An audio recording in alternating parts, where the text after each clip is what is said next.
Hello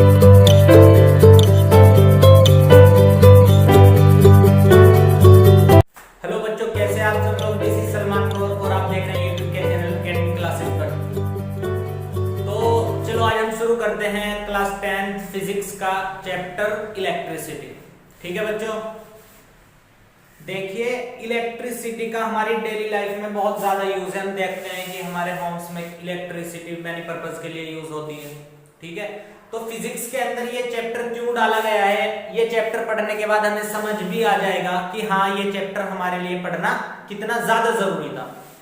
बच्चों मैं इस चैप्टर को पढ़ाने से पहले बहुत ज्यादा एक्साइटेड हो रहा हूं, क्योंकि ये चैप्टर बहुत ज्यादा इंटरेस्टिंग होने वाला है आप सबके लिए और साथ साथ में मेरे लिए भी। ठीक है बच्चों, तो चलो शुरू करते हैं। देखिए चैप्टर का नाम है इलेक्ट्रिसिटी। तो इलेक्ट्रिसिटी का क्या मीनिंग है, इलेक्ट्रिसिटी क्या होता है, सबसे पहले हम ये जानते हैं। देखिए इलेक्ट्रिसिटी फिजिक्स की वो ब्रांच है जिसमें हम चार्ज के बारे में स्टडी करते हैं। किसके बारे में पढ़ते हैं, जिसमें हम चार्ज के बारे में स्टडी करते हैं। ये देखिए, the branch of physics which deals with the study of charge, जिसमें हम क्या पढ़ते हैं, चार्ज के बारे में पढ़ते हैं। चार्ज क्या होता है, थोड़ा इंतजार कीजिए, अभी जानेंगे। अभी सिर्फ इलेक्ट्रिसिटी जाना है हमने कि इलेक्ट्रिसिटी फिजिक्स की वो ब्रांच है जिसमें हम क्या पढ़ाई करेंगे, चार्ज के बारे में पढ़ाई करेंगे। ठीक है बच्चों, अब इलेक्ट्रिसिटी टू टाइप्स की होती है। कितने टाइप्स की, टू। इलेक्ट्रिसिटी को हम डिवाइड करते हैं अलग अलग दो ब्रांचेस में। एक है स्टैटिक इलेक्ट्रिसिटी और दूसरा है करंट इलेक्ट्रिसिटी। तो आई होप कि आप सबको पता होगा स्टैटिक का मीनिंग होता है क्या, रेस्ट। स्टैटिक का मतलब क्या है, रेस्ट। और इलेक्ट्रिसिटी चार्ज की स्टडी। समझ आ गई बच्चों। तो स्टैटिक इलेक्ट्रिसिटी का मीनिंग क्या होगा, यानी कि स्टैटिक इलेक्ट्रिसिटी में हम पढ़ाई करेंगे जब चार्ज रेस्ट पर होगा। समझ में आ गई बात। तो द ब्रांच, स्टैटिक इलेक्ट्रिसिटी को कैसे डिफाइन करेंगे कि the branch of physics which deals with the study of charge at rest. चलो जी समझ आता है इतना। अब दूसरा पार्ट है इलेक्ट्रिसिटी का, करंट इलेक्ट्रिसिटी। करंट का मतलब क्या होता है, मोशन। क्या मतलब होता है बच्चों करंट का, मोशन। और इलेक्ट्रिसिटी का मतलब वही कि चार्ज के बारे में स्टडी करना ही इलेक्ट्रिसिटी कहलाता है। तो करंट इलेक्ट्रिसिटी कौन सी ब्रांच होगी फिजिक्स की, जिसमें हम चार्ज के बारे में पढ़ाई करेंगे, लेकिन यहां पर चार्ज मोशन में होगा। समझ रहे हो बात, चार्ज क्या कर रहा होगा, यहां पर एक पॉइंट से दूसरे पॉइंट पर मूव कर रहा होगा। ठीक है बच्चों, तो इस चैप्टर में हमें बेसिकली करंट इलेक्ट्रिसिटी के बारे में डिस्कस करना है। मतलब चार्ज के मोशन के बारे में स्टडी करना है। स्टैटिक इलेक्ट्रिसिटी को हमें नहीं पढ़ना है। हमें किस चीज पर फोकस करना है, हमें फोकस करना है करंट इलेक्ट्रिसिटी पर। तो करंट इलेक्ट्रिसिटी क्या होती है, करंट इलेक्ट्रिसिटी में हम वो पढ़ाई करते हैं जब चार्ज मोशन में होता है। ठीक है, आई होप कि इलेक्ट्रिसिटी और टाइप्स ऑफ इलेक्ट्रिसिटी बहुत अच्छे से आप सबको क्लियर हो चुके होंगे। ठीक है बच्चों, चलो अब हम चार्ज की बात कर रहे हैं बार बार कि चार्ज की स्टडी, चार्ज जब रेस्ट पर है उसकी स्टडी स्टैटिक इलेक्ट्रिसिटी, और चार्ज जब मोशन में है तो उसकी स्टडी को करंट इलेक्ट्रिसिटी। अब ये चार्ज है क्या चीज, तो चार्ज के बारे में जानते हैं कि चार्ज क्या होता है। ठीक है बच्चों, चार्ज कह देते हैं इसे या फिर इलेक्ट्रिक चार्ज कहते हैं। देखिए चार्ज किसी भी मैटर की एक ऐसी प्रॉपर्टी होती है जिसकी वजह से वो किसी दूसरे चार्ज मैटर पर क्या लगाए, इलेक्ट्रिक फोर्स एक्सर्ट कर। समझ आ गई बात। जैसे मैटर की बहुत सारी प्रॉपर्टीज होती है मैटर के अंदर, तो मैटर की एक प्रॉपर्टी चार्ज होती है, चार्ज, जिसके कारण वो क्या करता है, किसी दूसरी बॉडी पर इलेक्ट्रिक फोर्स अप्लाई करता है। चार्ज बॉडी पर ही वो फोर्स अप्लाई करेगा। समझ आ गई बात।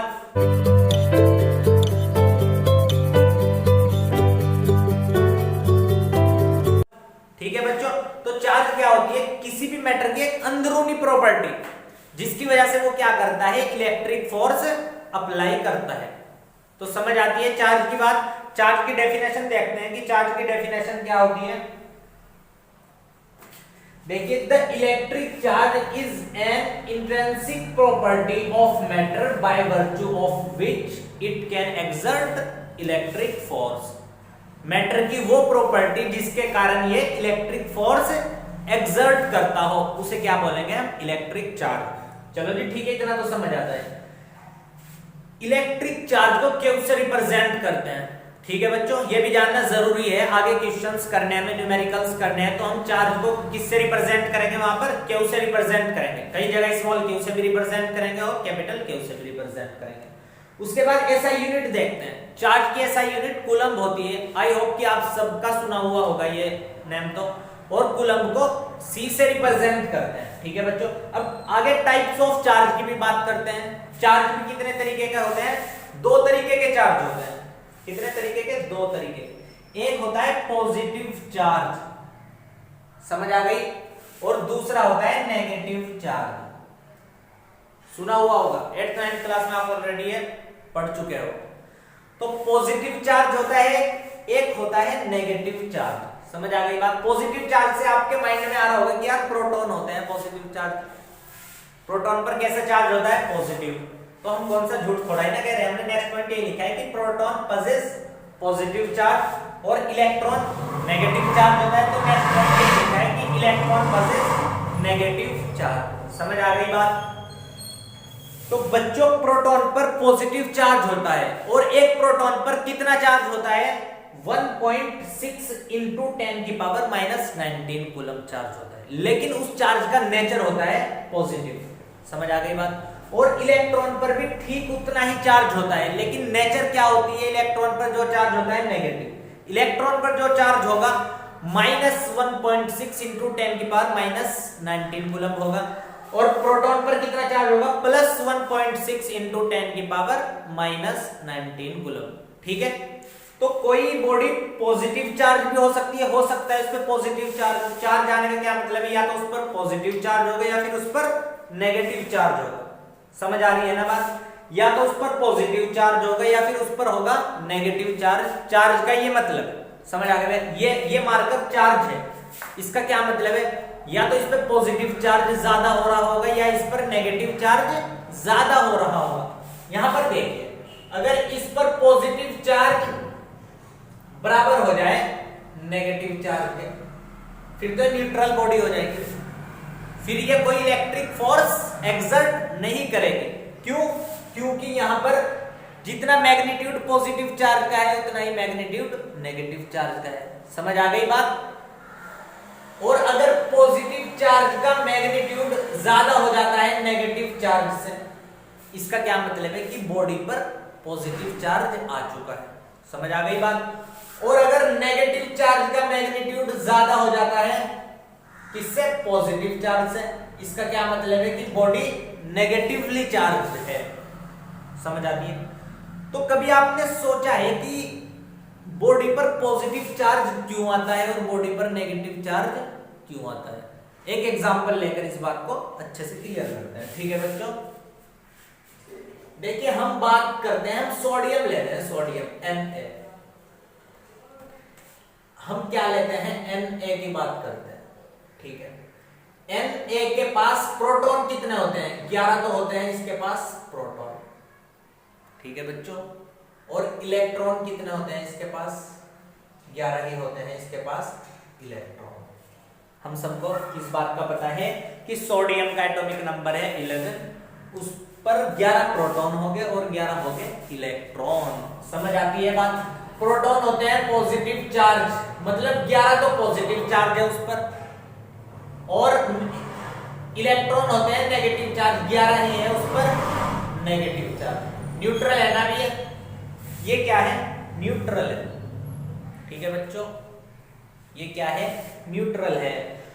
तो सोडियम, हम जानते हैं कि सोडियम पर +1 चार्ज होता है।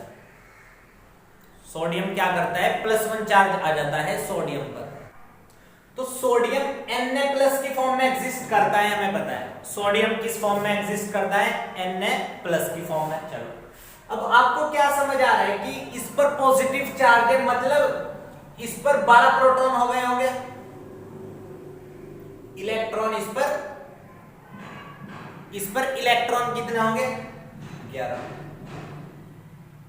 यही लग रहा है ना कि इस पर एक पॉजिटिव चार्ज ज्यादा आ गया होगा, इस पर एक प्रोटॉन ज्यादा आ गया होगा, इसलिए इस पर एक प्लस चार्ज आ गया। मेरे प्यारे बच्चों, आप मुझे एक बात बताइए कि प्रोटॉन तो एटम के अंदर न्यूक्लियस में होते हैं। प्रोटॉन कहां होते हैं? न्यूक्लियस के अंदर। क्या प्रोटॉन को आपने कभी सुना है कि वो न्यूक्लियस से निकलकर किसी दूसरे एटम के साथ कंबाइन हो जाते हैं? नहीं ना। ट्रांसफर सिर्फ क्या होते हैं? हमेशा इलेक्ट्रॉन ट्रांसफर होते हैं बच्चों। प्रोटॉन तो कभी भी 12 नहीं हो सकते, प्रोटॉन तो हमेशा 11 ही रहेंगे। पॉजिटिव चार्ज 11 ही रहेगा उसका, 11 यूनिट। समझ रहे हो बात? क्योंकि प्रोटॉन न्यूक्लियस से बाहर नहीं आ सकते, किसी दूसरे एटम के पास जाकर ट्रांसफर नहीं हो सकते प्रोटॉन, तो पॉजिटिव चार्ज तो इसका कितना रहेगा? 11 यूनिट ही रहेगा। लेकिन इससे एक इलेक्ट्रॉन चला जाएगा, ये अपना एक इलेक्ट्रॉन लूज कर देता है। समझ आ गई बात? एक इलेक्ट्रॉन ये ट्रांसफर कर देता है केमिकल बॉन्ड के थ्रू। समझ आ गई? अब आप बताइए मुझे, पॉजिटिव चार्ज नेगेटिव चार्ज से ज्यादा हो गया क्योंकि सोडियम ने एक इलेक्ट्रॉन को लूज कर दिया केमिकल बॉन्ड बनाने में। समझ आ गई बात? तो इसके पास अब नेगेटिव चार्ज कितना बचा? 10 यूनिट। और पॉजिटिव चार्ज तो अब भी 11 ही है। पॉजिटिव चार्ज तो कांस्टेंट रहता है, लेकिन यहां पर पॉजिटिव चार्ज ज्यादा हो गया। क्यों हुआ चार्ज?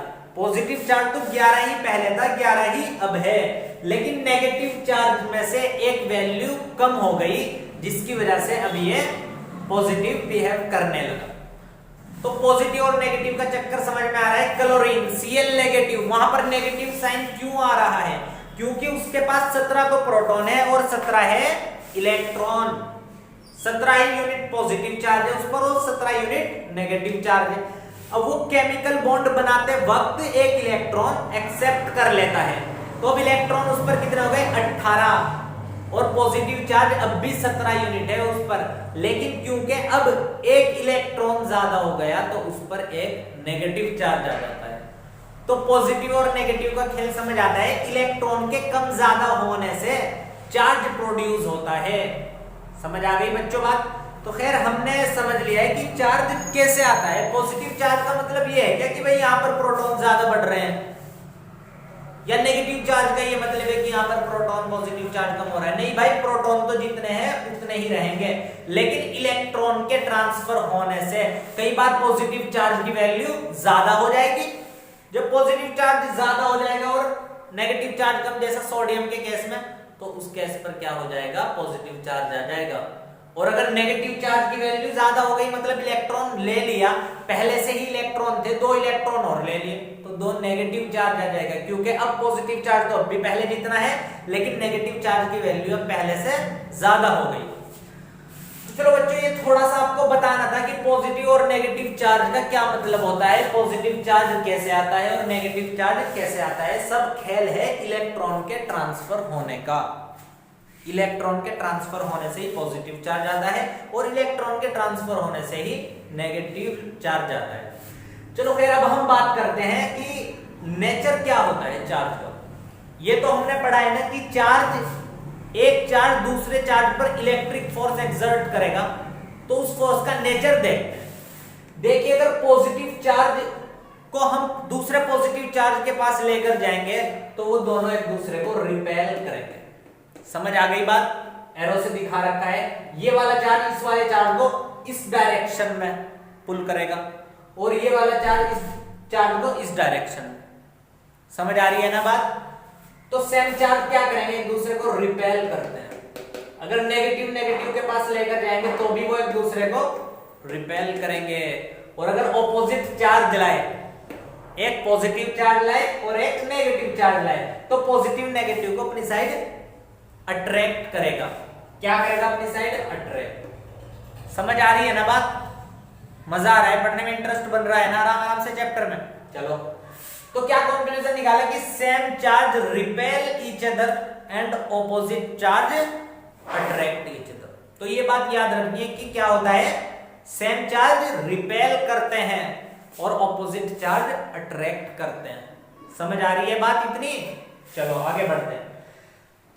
चलो अब हम पढ़ाई कर रहे हैं किसकी? इस चैप्टर में चार्ज के फ्लो करने की पढ़ाई कर रहे हैं। फ्लो ऑफ चार्ज पढ़ना है हमें इस चैप्टर में। क्या पढ़ना है हमें? Flow of charge. अब आप मुझे ये बताइए कि क्या चार्ज हर एक बॉडी के अंदर से फ्लो कर सकता है? क्या चार्ज हर एक बॉडी के अंदर से फ्लो कर सकता है क्या? नहीं। प्लास्टिक के अंदर से कभी चार्ज फ्लो करता हुआ देखा है? नहीं ना। वायर के ऊपर प्लास्टिक की कवरिंग होती है, ठीक है, तो हम वायर को पकड़ लेते हैं ना, जबकि उसके अंदर से तो चार्ज फ्लो कर रहा है, तब भी हमें शॉक नहीं लगता, करंट नहीं लगता। क्यों नहीं लगता? क्योंकि उसके ऊपर जो प्लास्टिक की कवरिंग हुई भी है, उस प्लास्टिक की बॉडी से चार्ज फ्लो नहीं करता। ठीक है बच्चों, तो अब पढ़ाई करते हैं उन मटेरियल्स की जिनके अंदर से चार्ज फ्लो कर जाता है और जिनके अंदर से चार्ज फ्लो नहीं करता। ठीक है बच्चों, तो कंडक्टर्स के बारे में पढ़ते हैं सबसे पहले कि कंडक्टर्स क्या होते हैं। Those substances through which charge can flow are called conductors. Conductors कौन से होते हैं? बस कंडक्टर भी ले जाने वाला, कैरियर, एक जगह से दूसरी जगह पर ले जाने वाला। तो कंडक्टर्स क्या होगा अगर हम चार्ज के टर्म में स्टडी करें इसे? चार्ज को एक जगह से दूसरी जगह जाने के लिए जो परमिशन दे, चार्ज को एक जगह से दूसरी जगह मूव करने के लिए जो परमिशन दे दे, उस सब्सटेंस को, उस मटेरियल को क्या नाम देंगे? कंडक्टर। समझ आ गई बात? तो जिस मटेरियल के थ्रू चार्ज एक पॉइंट से दूसरे पॉइंट पर फ्लो कर सकता है उसका नाम होगा कंडक्टर। उसे क्या बोलते हैं? कंडक्टर बोलते हैं। कंडक्टर के example metals, sodium, aluminium, copper, है ना, सिल्वर, सब किसके एग्जाम्पल है? कंडक्टर के एग्जाम्पल है। आप सबको पता है कि किन किन चीजों के थ्रू करंट फ्लो करता है और किन चीजों के थ्रू करंट फ्लो नहीं करता। ठीक है बच्चों, तो all metals are example of conductor. जितने भी प्योर मेटल होते हैं सबके थ्रू चार्ज फ्लो कर जाता है।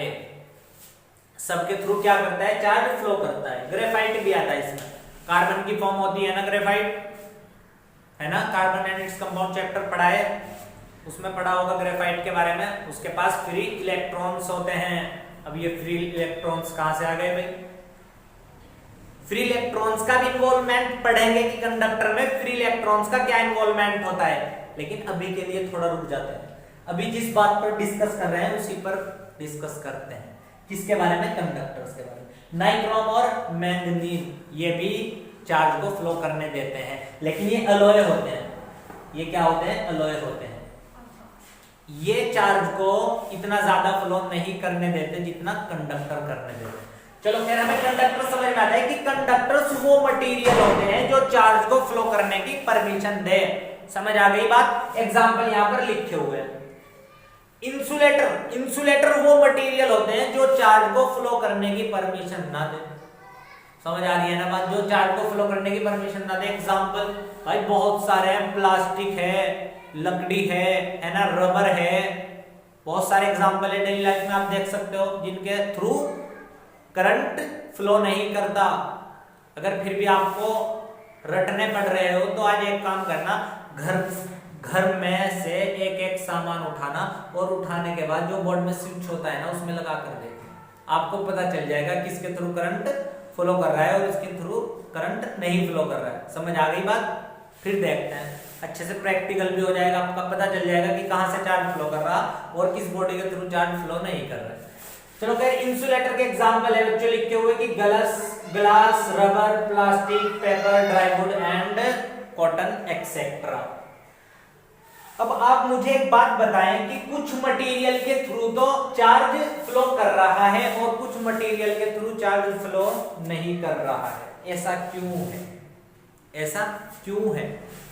मैटर के अंदर ऐसी कौन सी प्रॉपर्टी होती है, मैटर के अंदर या फिर मटेरियल के अंदर ऐसी कौन सी प्रॉपर्टी है जो चार्ज को फ्लो करने में उसकी हेल्प कर रही हो? कोई भी मैटर कितनी चीजों से बनता है? सॉरी, कोई भी मैटर कितनी चीजों से मिलकर बनता है? इलेक्ट्रॉन, प्रोटॉन और न्यूट्रॉन। प्रोटॉन और न्यूट्रॉन कहां पर होते हैं? इनसाइड द न्यूक्लियस, जो कि मूव नहीं कर सकते, न्यूक्लियस से बाहर नहीं निकल सकते। समझ आ गई बात? तो बचा क्या? इलेक्ट्रॉन, जो न्यूक्लियस के चारों ओर मूव करते हैं।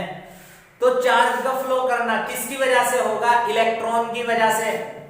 समझ आ गई बात? अब इलेक्ट्रॉन भी इतने वैल्यू नहीं है कि भाई हर इलेक्ट्रॉन कहते कि भाई चल चार्ज आ गया, मैं तुझे उस साइड में छोड़ के आ रहा हूं। हर एक इलेक्ट्रॉन भी इतना वैल्यू नहीं है, उसे भी तो अपना कुछ काम है। तो कौन सा इलेक्ट्रॉन चार्ज को ट्रांसफर करने में उसकी हेल्प करेगा? Free electron. समझ आ गई बात? क्योंकि इलेक्ट्रॉन तो हर एक मटेरियल के अंदर होंगे, लेकिन फिर भी कुछ मटेरियल ऐसे हैं जो चार्ज को ट्रांसफर कर रहे हैं और कुछ चार्ज को ट्रांसफर नहीं होने दे रहे हैं। इलेक्ट्रॉन तो हालांकि दोनों के अंदर है। तो ऐसा क्यों हो रहा है? ऐसा इसलिए हो रहा है क्योंकि जो कंडक्टर्स होते हैं ना, उनमें इलेक्ट्रॉन्स तो होते ही है, लेकिन उनमें फ्री इलेक्ट्रॉन्स पाए जाते हैं। अब वो तो वैल्यू है, फ्री है, उन्हें तो कुछ काम ही नहीं है। तो उन्हें चार्ज मिला, उन्होंने कहा कि चार्ज भी आ जाओ, मैं आपको उधर छोड़ के आ रहा हूं। वो क्या कर रहे हैं? चार्ज को ट्रांसफर कराने में हेल्प कर रहे हैं from one point two another point. समझ आ रही है ना बात? अब इंसुलेटर की बात करते हैं। इंसुलेटर तो भाई चार्ज को ट्रांसफर नहीं करने देते। क्यों नहीं करने देते? क्योंकि इसके पास फालतू इलेक्ट्रॉन नहीं है। क्योंकि इसके पास फालतू इलेक्ट्रॉन नहीं है। तो कंडक्टर्स की तरह क्यों बिहेव करता है? जैसा कि ये सिल्वर और एल्युमिनियम है, कॉपर है, इन सबको कंडक्टर्स क्यों बोला गया? क्योंकि इनके अंदर फ्री इलेक्ट्रॉन्स पाए जाते हैं और फ्री इलेक्ट्रॉन्स चार्ज को एक पॉइंट से दूसरे पॉइंट पर मूव कराने में हेल्प करते हैं। बच्चों आ रही है ना बात समझ में? इंटरेस्ट बन रहा है चैप्टर में आराम आराम से। बहुत ज्यादा इंटरेस्टिंग चैप्टर बनने वाला है बच्चों, ये आगे जाके नेक्स्ट टॉपिक्स में। तो हमने लिखा है यहां पर कि presence of free electrons makes it a conductor. किसी भी मटेरियल को कंडक्टर क्यों कहा जाता है? क्योंकि उस पर फ्री इलेक्ट्रॉन्स पाए जाते हैं। समझ आ गई बच्चों? तो आई होप कि इतना जितना हमने अब तक डिस्कस किया है, क्या क्या डिस्कस किया है? इलेक्ट्रिसिटी, स्टैटिक इलेक्ट्रिसिटी और करंट इलेक्ट्रिसिटी। और हमें इस चैप्टर में करंट इलेक्ट्रिसिटी पढ़ना है। हमने इलेक्ट्रिक चार्ज के बारे में डिस्कस किया, टाइप्स ऑफ चार्ज, चार्ज की नेचर कैसी होती है। समझ गए ना बात? और कंडक्टर्स और इंसुलेटर के बारे में डिस्कस किया है। और एक हमने छोटा सा टॉपिक जो दिमाग में आ गया था पढ़ाते हुए, वो डिस्कस किया है कि पॉजिटिव चार्ज बॉडी और नेगेटिव चार्ज बॉडी का मतलब क्या होता है, कैसे पॉजिटिव चार्ज आता है और कैसे नेगेटिव चार्ज आता है। तो बच्चों आगे चलने से पहले आप इन सब को अच्छे से कॉपी कीजिए।